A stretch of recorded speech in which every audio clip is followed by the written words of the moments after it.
right. This is John Chen here with another Engaging Virtual Meetings podcast.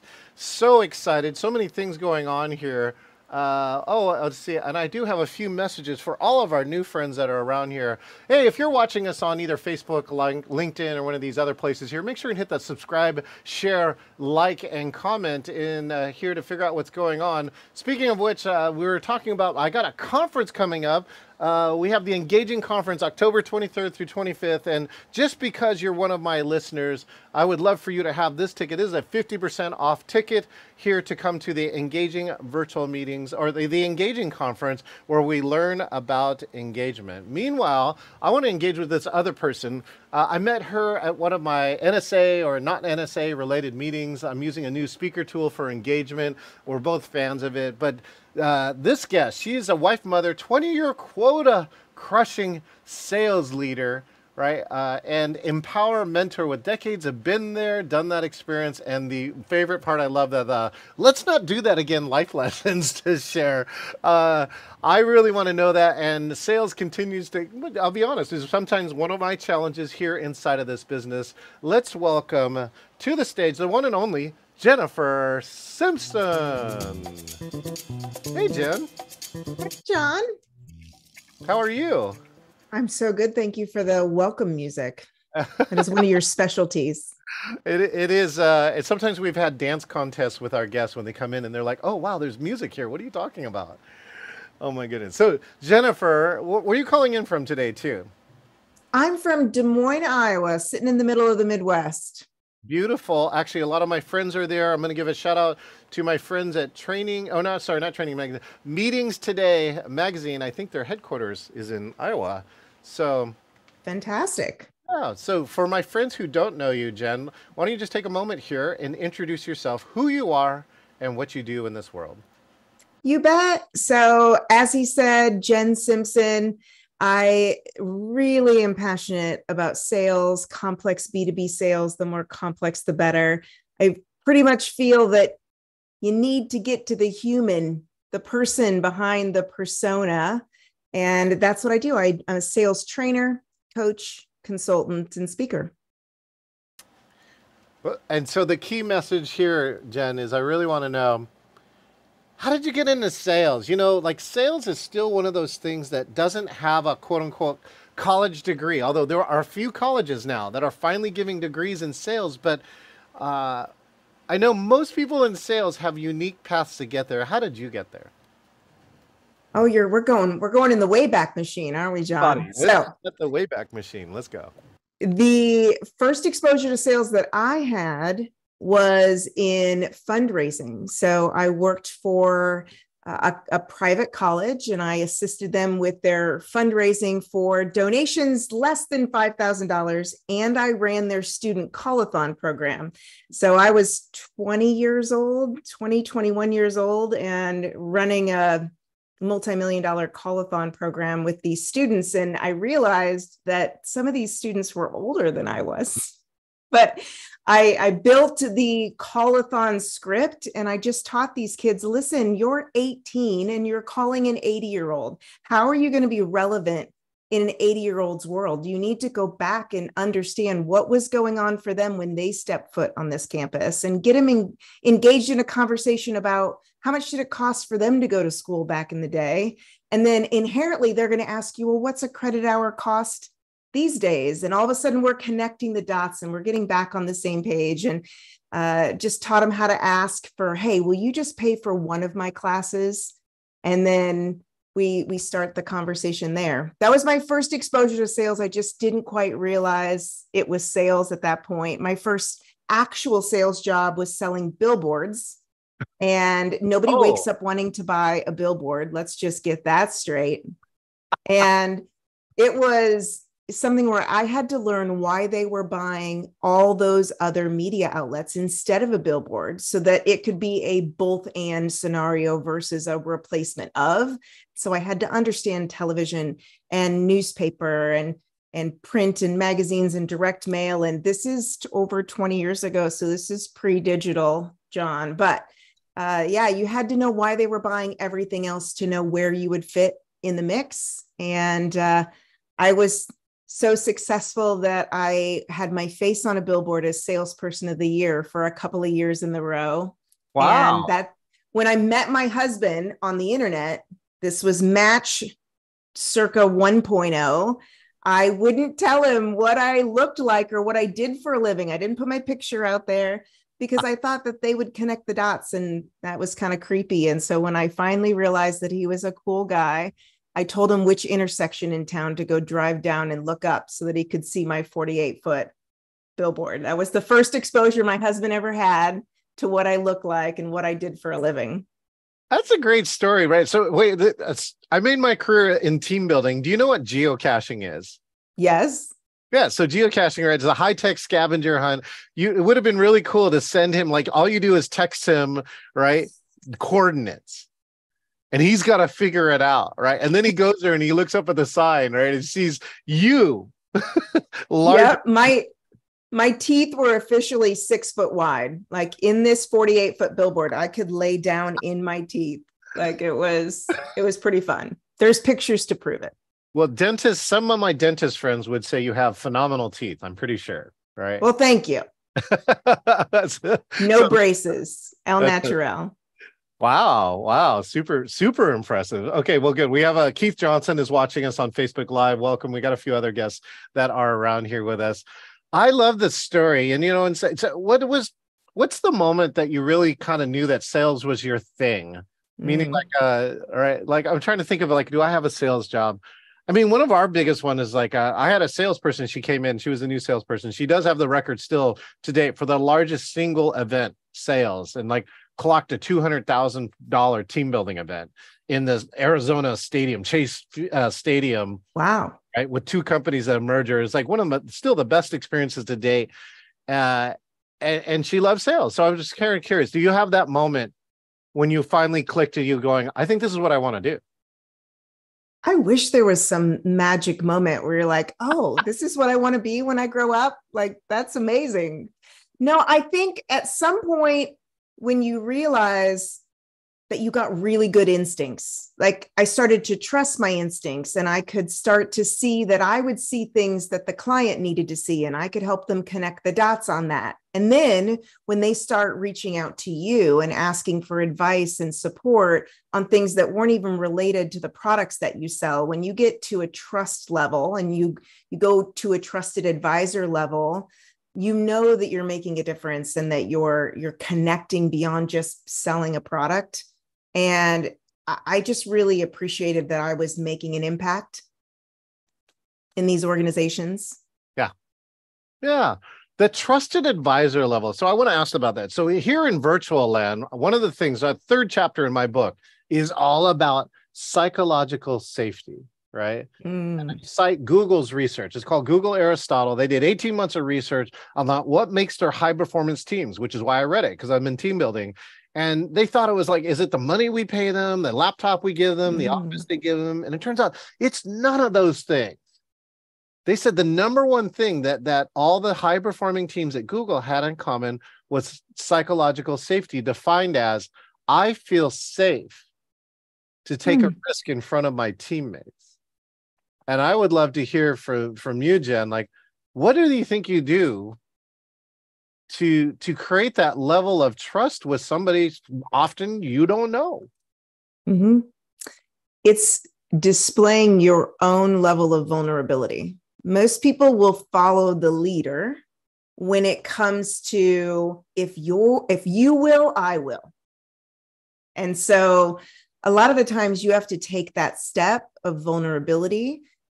Credibility is earned incrementally, and trust can be transferred from somebody else. So let's say, John, you and I know each other, and you say, Jen, you should totally meet Jim.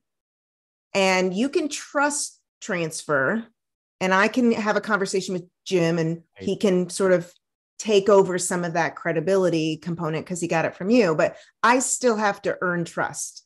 I still have to earn his trust, even though it was transferred to me. So I think vulnerability, authenticity, your willingness to know their world so well that they're like, hey, if they have a pause how the hell did she know that moment, then I'm doing my job. What is a pause? What do you mean? Say more about what's that? Give me an example of this pause moment. Okay, so I don't know your world inside and out, but let's say that, there's something about the virtual meeting space that I knew really, really well. And if I'm like, John, does this ever happen? Does that ever occur? Have you ever been in this situation or been faced with this challenge? And you're just like, oh, how did she know that? Like, that's the think like a client muscle. You have to learn how to flex your think like a client muscle, because then the more like aha moments that you can get, that is just one more barrier removed, and they'll let you get sort of into the inner workings of their organization, the more that you can express your understanding of what's going on in their world. That helps with authenticity and vulnerability too. So can I just share this, that you share many things in common with somebody really, really amazing. Can you guess who? No, but do tell. This is great. You share this in common that, do you know the name Elizabeth Gilbert? Yeah, I've heard the name. Yeah. Yeah. Do you know who she is yet or not? No. Okay. Do you remember the book or the movie Eat, Pray, Love? Yes. Yeah. Elizabeth Gilbert wrote that. And here's the reason why I talk about it all the time too now. Like, I'm not paid by her or anything like that, but I am a fan because she gave the best virtual keynote in the last 3 years. And That's awesome. I mean, just to go back to that, for those who don't know, she wrote Eat, Pray, Love. That sold 16 million books, right? Less than 100 books a year will sell 1 million and more. And during her year, she sold 16, right? So much so that they made a movie about her, and Julia Roberts played her in the movie. And so she gave this keynote and it was so good, right? It was this virtual keynote. And the keynote comes around. Why is it so good? One of the proofs that we had was 38 minutes into a 45-minute keynote. Somebody chats, I feel like I'm having a one-on-one with Elizabeth Gilbert at an Italian cafe. Mm. And then I look over at the participants list. There's 650 people on, Jen. All having me too. Yes, I feel it too. Right? And so we were like, and she used nothing. She didn't ever once share her screen. Mm. And I'm like, how did she do that? And so we went. So me and a dozen of my top friends and facilitators and trainers, we tore apart her keynote. We watched it like over a dozen times, and we were able to identify 8 things. And you just said 3 of them. Oh, well, thank you. I didn't know I was checking all the boxes. Okay, which 3? Vulnerability, authenticity, reciprocity. Right? Vulnerability. Like the first 1 minute she's into it, she goes, here's Elizabeth Gilbert in the keynote. We have this great intro for her. And the first thing she says leans into the camera and she goes, I just want to tell everybody, right? I love this panda. I'm in my yoga pants, right? Who's here in your yoga pants right now? And like half of the audience is like, yep, we are. So like vulnerability, right? Number 1. Number 2 is authenticity, right? Jen, this is my favorite quote from her. What's not scary is writing a best-selling book. What's scary is writing the book after the best-selling book. Because then she went back into this, the vulnerability part again and said, like I wrote the whole book and then I didn't give it to my publisher because I didn't believe in the book. The pressure about writing the second book was so big that she wrote something she didn't like. Right? Wow. And the reciprocity part too, then she would do something like she was willing to give these stories of like things that she has done, right? So that you should, in reciprocal, she took a risk is what she was trying to say at these different parts. Like this book was not a magical thing, right? And in little things that she took risks like that. And that's what she was trying to tell you. She was trying to say, all right, believe in your art, do something just for you. And if other people like it, that's cool. But if not, that's cool too. It's like, but be you. That gets right back to authenticity. I love that. So there's That's three things that that's someone that has like these great things in common with you. Well, thank you, John. Appreciate that. You're So welcome. what's one of your biggest sales struggles, John? What's something that you Great. feel holds you up?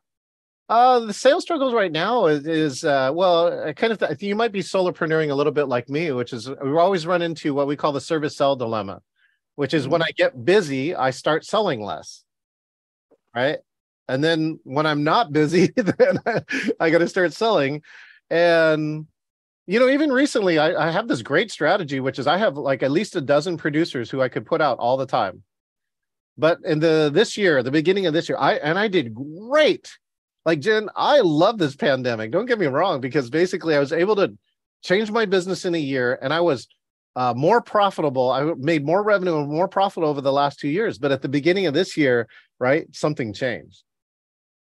And people finally got off of virtual, right? We all have masks off now. People are getting to go to concerts again, and so the world has changed. Even though they've seen the light that virtual is possible, the whole question is, will they stay there or will they come back there in the right moment? So anyway, so I've seen a small, a decline in my business since the beginning of the year, and now I'm back to the part of trying to figure out things like this too.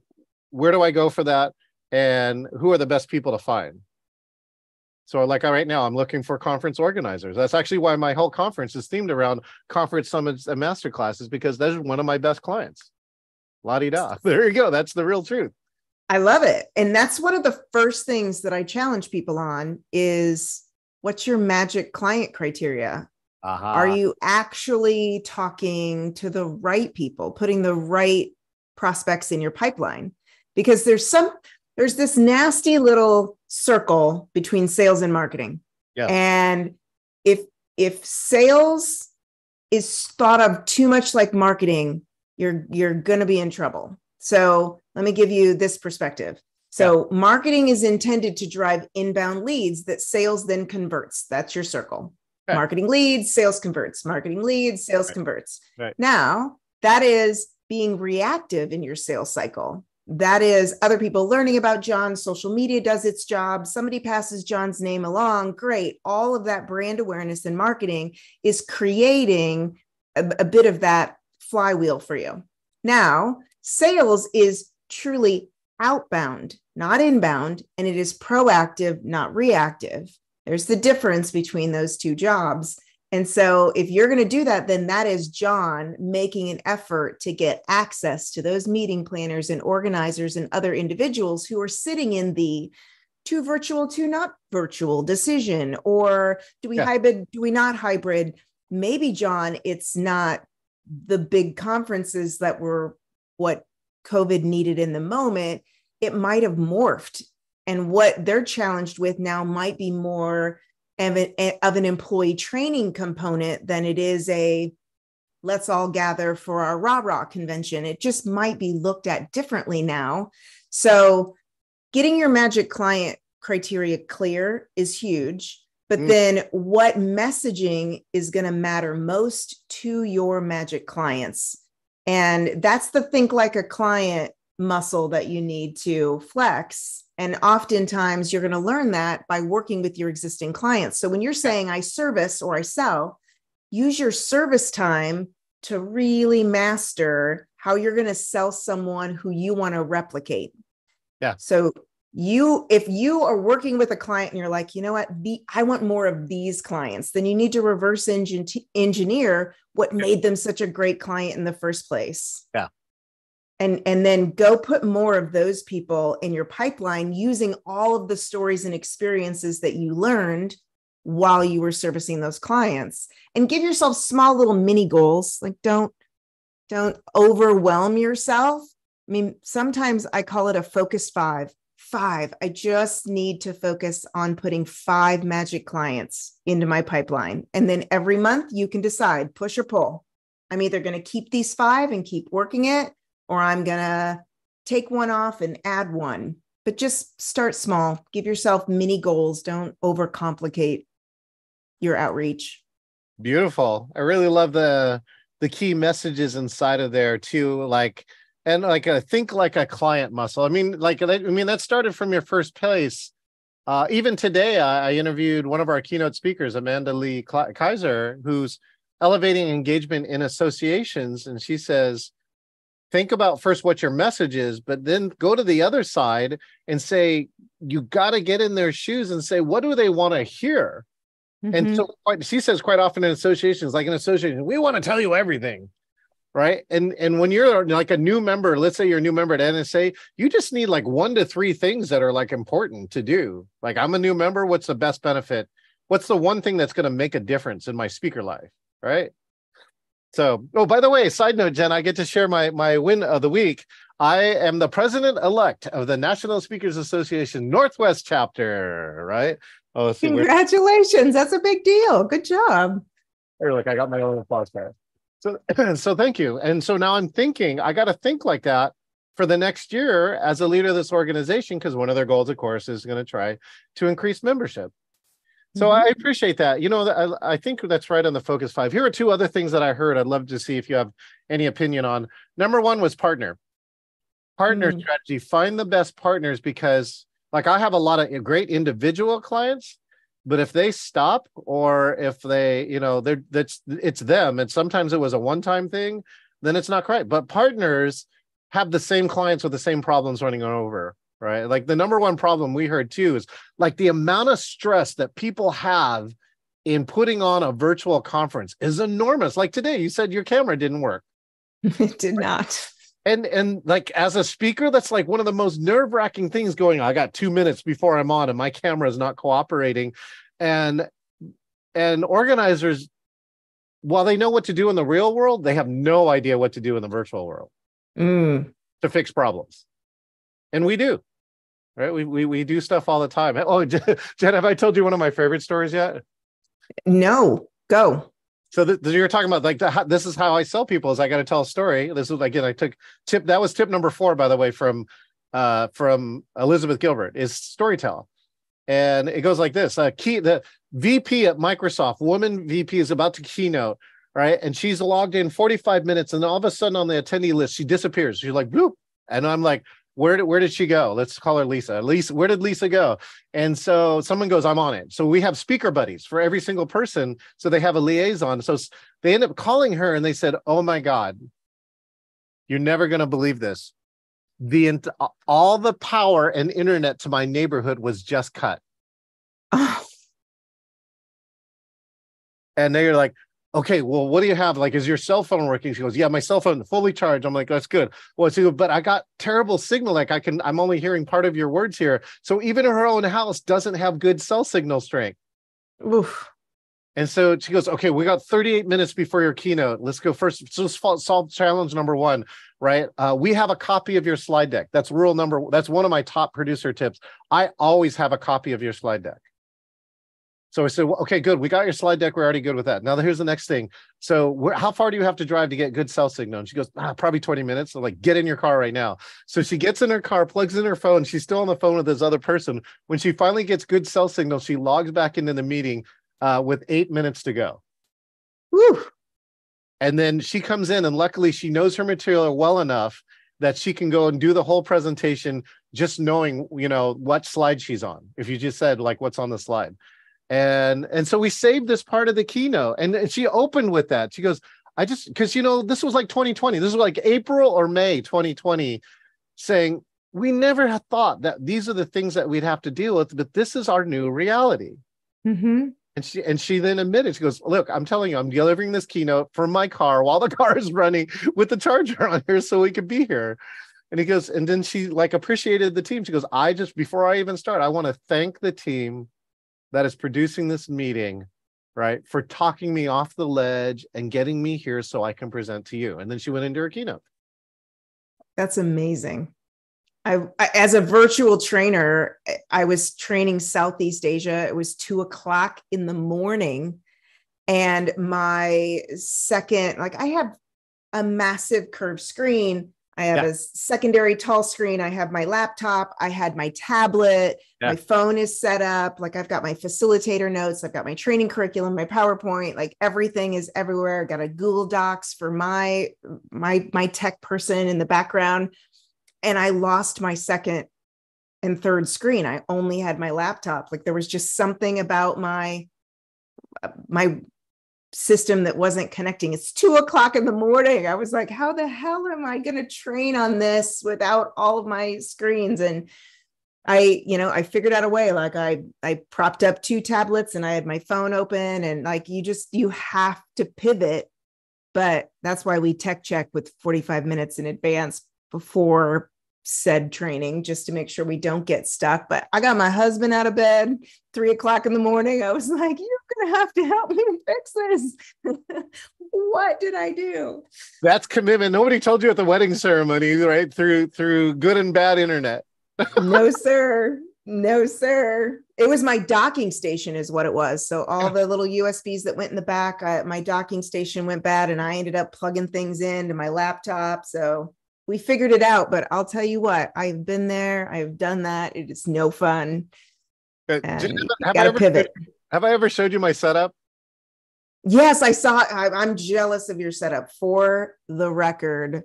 Super jealous. Right, 14 screens here with this, and just saying like, this is the good part. I can lose 2 screens and I'm all right. Oh, that's amazing. I wish I had my camera back here. I could show you my setup. You gotta, I tell you, it's the money camera, Jen. That's what we've called it as producers. It's the money camera. But as a presenter, it's also really useful, because some people want to know, how are you being so engaging while you're presenting? So speaking of which, Jen, I would love to know, since I think you use your sales skills, right? Like when you're presenting. So what has to happen for you, Jen, to be really engaged in a virtual meeting, like as an attendee, if you don't mind?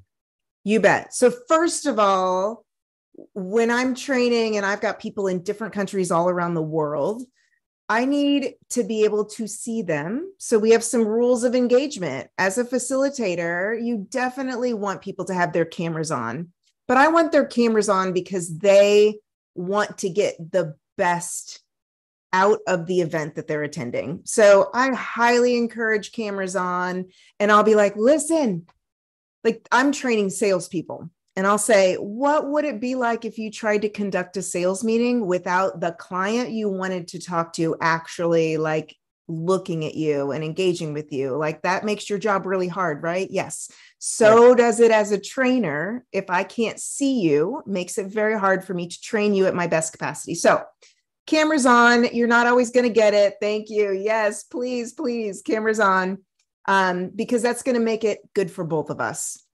And then since I have their cameras on, I want to be able to make eye contact as much as humanly possible. There's some software that can help you do that I've put on my computer, especially when I'm running a really big screen.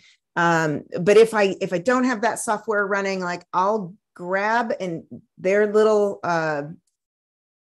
what do you call it? Video window. Their little face box, right? Their little video window, and I'll scroll it right. There's a fancy term and I just forgot it. I'll scroll it right up into where my camera is. And I do my best to do eye contact. I also tell people to hide their non-video participants. So if somebody is not choosing to be on camera, that it doesn't muddy up the waters of who does choose to be on camera. I agree with that. And so then I do my best to do anything that I can to artificially get eye contact as much as humanly possible. I'll engage with their names. I'll make sure that they'll rename themselves with the information that I might need in engaging with them. So as an example, more than name. So if I want to know which country that you're in or which division that you're selling for, if other people might need to know that, if I'm going to put you in breakout rooms that are specific to your training division or your country or whatever, I want that information in the name tile so that I can break out, or my tech team behind the scenes can break people out into the right rooms. Yeah. Genius. That's something that I do as well. I think we talked about this in a one-off conversation, but having anything that's not in Zoom that you might need to queue up, like I am sharing my slides when I'm training, but I don't want my conversations with my tech team to be happening in the chat, because that's going to just complicate or confuse whether I'm replying to everyone in the chat. I only want to pay attention to the everyone chat. while I'm training. And if people want a one-off conversation, I try to address that during breaks so that I don't miss the one-offs.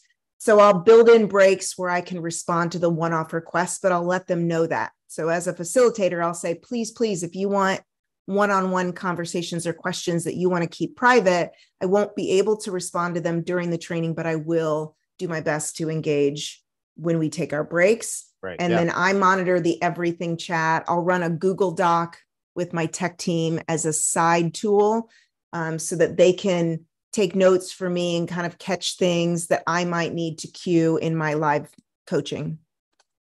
So the Google Docs is a savior because I can't rely on chat. I can't keep the chat scroll going as a facilitator. It's just really, really hard without a second body, sometimes a third body. Well, if you listen to one of the tips that you haven't said, but you said it implicitly, is never lead a virtual meeting alone. Never lead. You got a team, and so that Google Doc is like the prompter. Like, let's take Tony Robbins, right? Tony Robbins gets messages sent to him that only he can see, that the audience can't see, and lots of speakers do it, right? We all have what's called the confidence monitor, because it gives you confidence about what to say next or what to do next. And it's great to have a team behind the scenes. So for instance, especially in a large class, curating the chat so that they just boil the 3 or 4 things, saying, Jen, we want you to really answer these 3 questions, right? There are 100 questions, but we only want you to answer these 3 because they were repeated over and over. There's a theme, right? It's important, right? The client wanted it, whatever. And we do that. We actually use a shared docs is something, it's been around forever, but a lot of people misuse them or forgot to use them. But we actually do them too. We actually give access to the attendees and let them give them one of our shared docs and say, okay, you're in a breakout with 8 people, right? Like speed write a case study or something. So that's actually one of the exercises I do in my opening class is write a poem about what you learned. And really the intention for it is to show them that you can use shared documents, because most people start the wrong way, which is they write one line at a time and they suddenly realize they're going to run out of time. If you're really smart, all 8 of you can write lines at the same time. You just learn to collaborate in a new way. And if you do, you can work 8 times faster. I love it. Yeah. I also, my tech person will, like on my notes, she'll delete the notes that I've covered so that I don't even have to scroll. So that literally use the whole teleprompter concept. Woo. Like when I'm running my agenda, like everything that's been covered, whoop, deleted, so that I don't even have to think to scroll on that document. So get somebody who you trust, get a couple of people if you need it, but yes. I'm not a user yet, but I'm kind of a fan. Have you seen and heard of Session Lab? No, but tell me more. Session Lab runs of shows as a browser, and you can share them with other people, and so they can edit them. And so you run a show, you can adjust. Like the way I run a show in Excel, and like I do a bunch of formulas so that I can do things like this segment is 10 minutes. And so while we're planning it out, it will automatically auto adjust all the times. And then I'm like, we're out of time, right? So I got to shorten. That's got to be 8 minutes. And so I don't have to rewrite the whole run of show because it's auto calculating the time. And then it has multiple columns and it says, here's what Jen's doing. Here's what producer's doing. Here's what, chatter is doing. Right. That's amazing. Yeah. I'm gonna check that out. Session Lab. Check that out. Okay, cool. The last part here, Jen, is what do you think is the future of virtual, especially virtual selling? I would love to hear what Jen has to say about virtual and virtual selling. Oh, I don't think it's going to go away. I only think it's going to get stronger, especially as sales teams have larger territories that they have to manage. And you definitely have to look at different ways that make it enjoyable for both parties. Like definitely, yes, like love. You have to, it's no different than any other sales meeting. You have to give an agenda. Like, here's what I want to accomplish in our time together. Is there anything else that you want to add to the agenda so that you can keep, they know what to expect? For some reason, if we're face to face, we have that kind of mutual agreement that this is how our time together is going to go, but people forget that when they're meeting virtually. So to know that, yeah, we definitely have an agenda of our time together so that everybody can stay engaged, because it's really easy to get distracted. Yeah, I just got a chance to coach one of they finally took a team dedicated to virtual selling for this product. And I got a chance to coach them and use one of the more advanced tips, which is I call PowerPoint as virtual background, right? Which is some of the things I'm doing here. And it's got to happen, right? Because I mean, one thing, sales is all clocked around the number. And when you can do like 14 to 20 appointments in a day, as opposed to if you're driving, you can maybe get 3 or 4. Right. Now there's different values for each one, but I'm just saying, I'm pretty sure that like when you can double or triple the amount of contacts, you can certainly move the meter on your business. And I think if you run those meetings in a really particular way, I think you can really move the meter. So I don't know if that's at least for me. Like I actually personally think, Jen, I'm better selling on virtual than I am in person because I've got access to so much stuff, right? Well, you need to create the context that is virtual or is in person. There is times when in person is key, whether that's a certain stage in your selling process, a certain size of customer, but efficiency is super important. But nobody wants to feel like they're part of your efficiency engine. They don't want to feel like they're one of 14 meetings in that particular day. So you need to make sure that you make them still feel like they're valuable and important part of your day. And, I often coach salespeople, time blocking is something that's not new in sales. If there's a certain time of day where, you're on and you can pay attention and everybody can get your best, then that's when you need to be interacting with client facing first. Use that time first. Yeah. And then just don't drain your battery. Like plan so that you can keep recharged, because it is an artificial environment. So yes, exactly. You have to keep your energy up. And that, that's planning time for yourself, stopping to eat, stopping to pee, all the important things. I think people have learned, hopefully most people have learned what works and doesn't work for them over the last 3 years. And I think that's, if you're a virtual sales manager, I think that's the one thing you really should do. I do love the time blocking part, which is, what's best time for you as well as what's the best time for your clients, right? So us here on the West Coast, sometimes we need to get up earlier and maybe we might be able to finish earlier if we want to be accessible to our East Coast clients and other types of things of that. Oh, Jen, thank you so much. I love that we discovered we have so much in common. I want you to see, I would definitely want you to come to my conference because I would love some either feedback or I will hope, my hope is that I will blow you away in at least one way during that conference. I'm sure that you will. And I'm already registered, FYI. So I'll be there. Well, Jen, we'll close with this. If people only remember one thing from this interview, what's the one thing you want them to remember? When you're putting yourself out there, whether it's virtually or in person, just put your whole self out there, be vulnerable, be authentic. And when you're virtual, plan and prepare, and the rest will come through. Be planned and prepared. And I think that'll help you with your authenticity and vulnerability shining through. Thank you so much, Jen. Wise words. In the links in this post is how you can get a hold of Jen. She's on our good friend LinkedIn. Make sure and check out her out there and her stuff that she's posting out there. If it's even 12 times as good as what we've got here, you need to go pay attention to that. Jen, thank you so much. Thank you for joining us here on the Engaging Virtual Meetings podcast. Thank you, John. And back at you, if you haven't experienced how awesome John is and all the brilliance that comes out of his brain, if his 14 screens doesn't tell you anything, he is the man with the plan. So check John out. See, reciprocity. And just for that, I'll give the amazed to the part of that. Thanks, Jen. Appreciate it. All right. Bye, John. Take care. All right. Well, this is John Chen, and we've just clocked another episode of the Engaging Virtual Meetings podcast. By the way, you can subscribe here at engagingvirtualmeetings.online.